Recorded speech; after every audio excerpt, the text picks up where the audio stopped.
Baik, jumpa lagi dengan saya Aditya Darmawan di channel Programmer Tangguh. Pada video kali ini saya akan membahas tentang tipe data string. Sebenarnya kita sudah membahas sebelumnya, akan tetapi karena tipe data string ini unik ya, jadi saya bikin satu video tersendiri. Oke, kita mulai saja. Kita buat sebuah file, katakanlah namanya tipe data string.py. Kita buat sebuah variabel, katakanlah namanya kalimat. Kemudian di dalamnya berisi sebuah kalimat ya. Hello dunia, saat ini saya sedang belajar Python. Sekarang belajar, sekarang bisa. Oke, kita simpan. Jadi di Python 3 ini tipe data string itu unik ya. Saya katakan unik karena deklarasinya itu seperti tipe data primitif, seperti boolean, integer, float. Jadi hanya menulis variabel, operator assignment sama isinya. Padahal sebenarnya deklarasi ini itu menghasilkan sebuah objek yang lumayan kompleks. Kalau kita melihat di sini, kita bisa melihat bahwa kalimat itu tipenya str ya. Dengan bantuan code editor, kita bisa melihat beberapa function. Nah, ini dia nih. Ada banyak sekali function. Jadi gini, di dalam Python itu ada namanya objek ya. Kalau teman-teman udah pernah belajar object oriented programming, itu ada namanya kelas. Di kelas itu ada method dan properties. Nah, ini pemanggilan dari method di Python adalah titik kemudian nama metodenya. Method seperti function tapi ada di dalam kelas. Tapi kita nggak bahas itu, terlalu rumit. Jadi yang jelas seperti ini aja. Yang jelas ketika kita melakukan assignment seperti ini, itu kita membuat sebuah objek di variabel kalimat. Oke, kita coba mencoba untuk beberapa metodenya. Untuk melihat function-function yang berhubungan dengan string, kita bisa membuka situsnya, dokumentasi resmi dari Python, yaitu docs.python.org. Di sini ya, docs.python.org. Kita pilih docs, kemudian kita cari standar. Kita cari ini language reference standard, the Python standard library. Oke, kemudian str.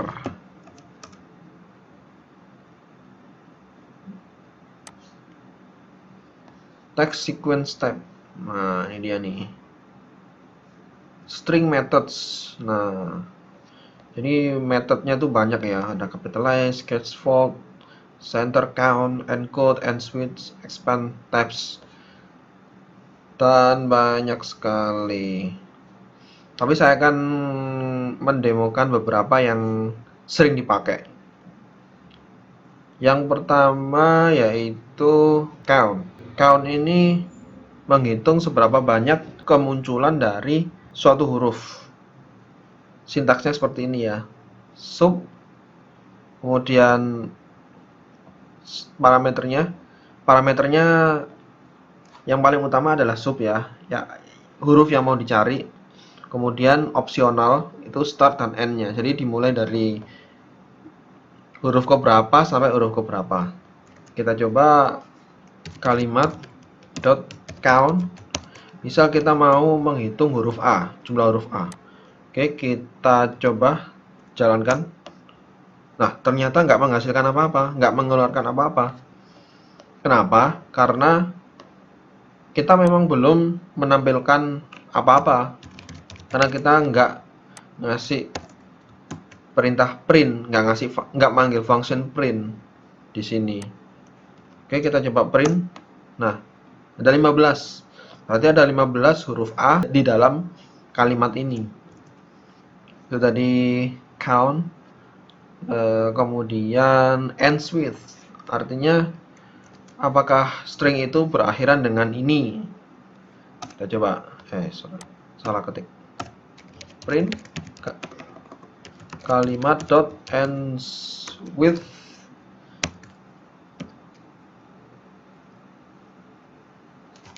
tidak bisa. Oke, kita coba tampilkan false. Karena isi yang terakhir dari kalimat ini itu adalah sekarang bisa titik. Jadi bukan tidak bisa, nggak match. Makanya hasilnya adalah false. Sekarang kita coba kasih ini. Nah, sama seperti yang ada di belakang. Oke, kita coba jadi true.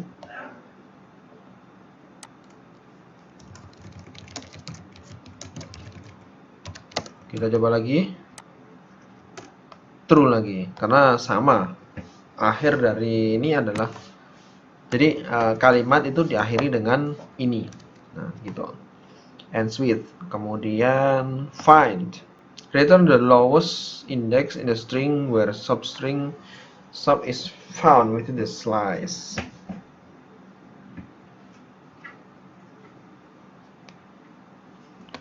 Find itu berbeda dengan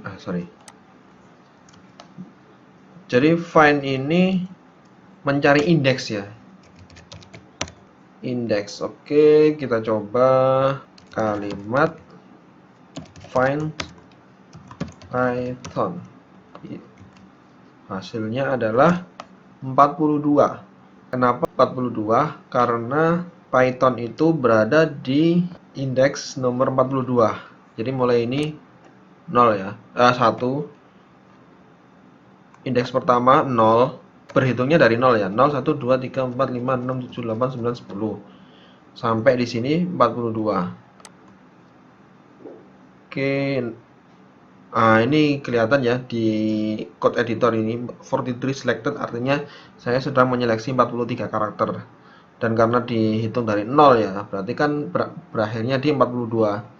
Jadi benar ini indeksnya 42. Sekarang kita coba untuk A. Huruf A. Huruf A ada di indeks berapa ya? Ada di indeks nomor 10. Berarti karakter ke 11. Misal kita coba 1, 2, 3, 4, 5, 6, 7, 8, 9, 10, 11. Nah, meskipun ada A yang lain, tapi find ini mencari tampilan pertama. Karena tampilan pertama di indeks nomor 10, maka hasilnya adalah 10. Nanti kita akan belajar apa itu indeks pada video-video selanjutnya. Nah, ini tadi indeks ya, sama. Find sama dengan indeks ya. Tapi bedanya kalau find itu nggak menemukan hurufnya, maka dia akan menghasilkan angka min 1. Nah, ini kan min 1. Tapi kalau indeks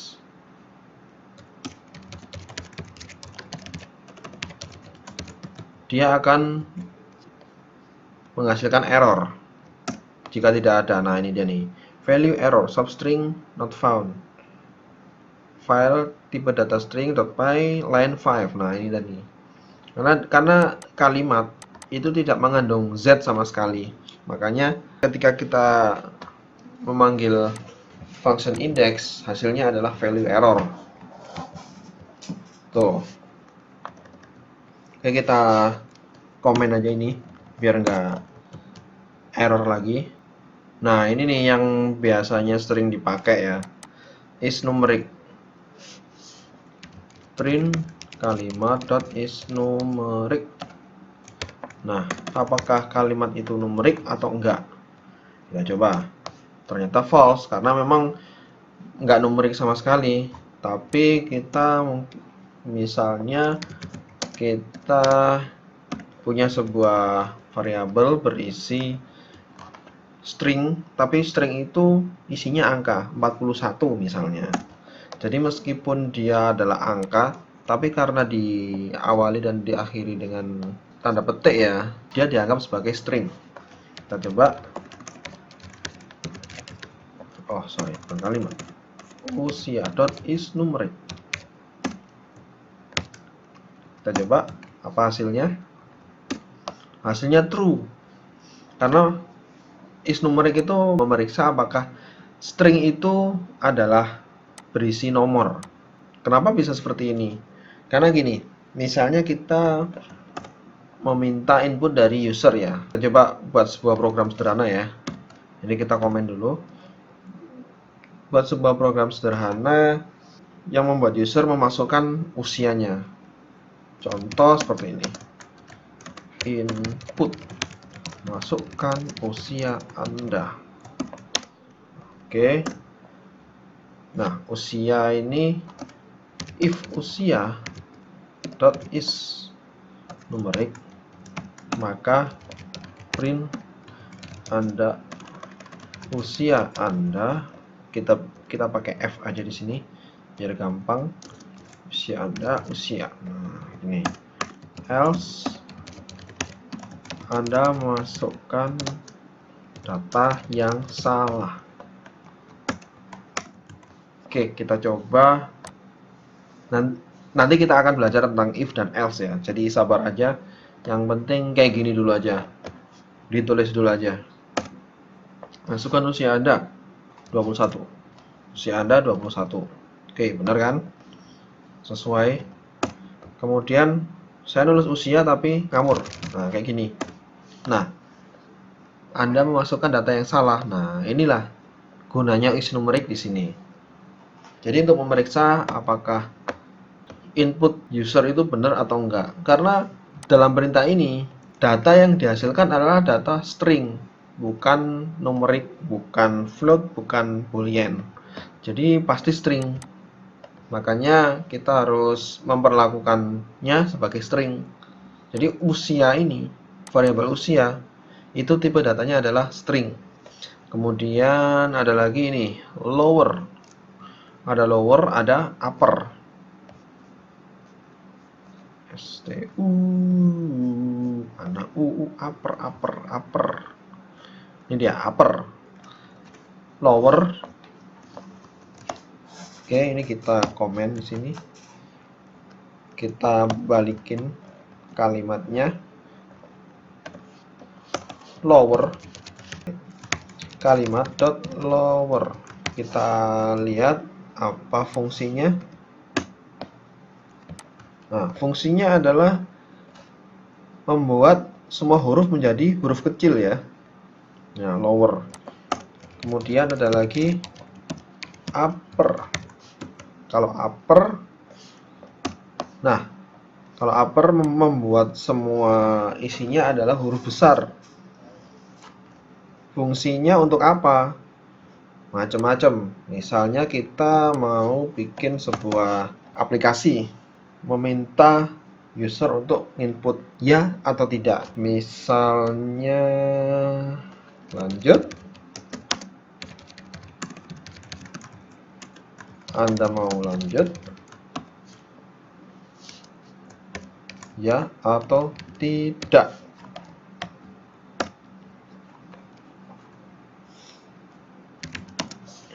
Ini kita komen dulu biar gampang. If lanjut sama dengan ya, maka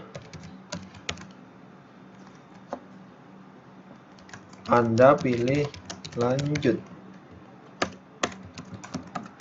Print Anda tidak memilih lanjut. Oke, kita coba. Anda mau lanjut? Oh, ini kurang sini ya. Nah, ini. Kalau mau menghentikan program dengan paksa pakai Ctrl C ya. Oke, kita coba lagi. Anda mau lanjut? Ya. Nah, di sini dikatakan Anda pilih lanjut. Karena memang benar kan, sama kan, lanjut sama dengan ya. Tapi ketika saya milih seperti ini, nah, Anda tidak memilih lanjut, padahal saya nulisnya ya. Tapi karena ya-nya itu huruf gede, makanya dianggap tidak memilih lanjut. Nah, untuk mengatasinya, kita bisa ngasih titik lower seperti ini. Nah, Seperti ini. Jadi meskipun huruf besar atau huruf kecil, nanti dikecilin sendiri di sini. Ya. Nah, Anda pilih lanjut. Nah, benar kan? Karena di sini meskipun saya nulisnya YA huruf besar, tapi di baris ke-14 ini menjadi kecil. YA kecil semua, dan karena sama, maka ini yang dieksekusi, bukan ini. Oke, sekian untuk penjelasan tentang string. Semoga bermanfaat dan sampai jumpa di video tutorial selanjutnya. Thanks.